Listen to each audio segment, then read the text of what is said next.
నమస్కారం.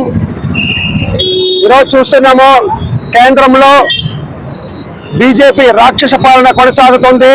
ఇందుకు నిదర్శనము నిన్న మొన్నటి రోజు చూస్తున్నాము.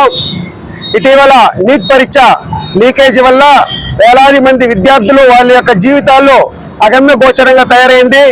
ఇందుకు నిరసనగా ఢిల్లీలో పెద్ద ఎత్తున స్టూడెంట్స్ అందరూ కలిసి బీజేపీ ప్రభుత్వానికి వ్యతిరేకంగా నిరసన వ్యక్తం చేస్తే విచక్షణ రహితంగా మోడీ ప్రభుత్వము బాష్పవాయువు ప్రయోగించి లాఠీ చార్జ్ చేయడము ఇది నీచమైనటువంటి చర్యగా మేము భావిస్తున్నాము.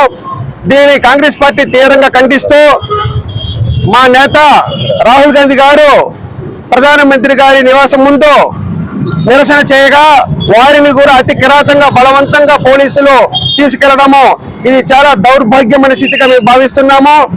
ఇటీవల చూస్తుంటే గత 12 సంవత్సరాలుగా సుమారు 153 పరీక్షా పత్రాలు లీక్ అవ్వడము ఎప్పుడు చరిత్రలో లేని విధంగా ఈ రకంగా విద్యా వ్యవస్థని దోపిడీ చేస్తూ ఈ భారతదేశంలో విద్యా వ్యవస్థ పూర్తిగా సర్వనాశనం చేసినటువంటి ఈ బీజేపీ ప్రభుత్వం వెంటనే వీరు గద్దె దిగాలి. ప్రధానమంత్రి దీనికి పూర్తి బాధ్యత వహించి తక్షణమే రాజీనామా చేయాలి. అదేవిధంగా కేంద్ర విద్యాశాఖ మంత్రి వర్యులు కూడా తక్షణమే రాజీనామా చేసి యువతకి అదేవిధంగా భారతదేశ ప్రజలందరికీ కూడా క్షమాపణ చెప్పాలని మేము కాంగ్రెస్ పార్టీ తరఫున డిమాండ్ చేస్తున్నాము.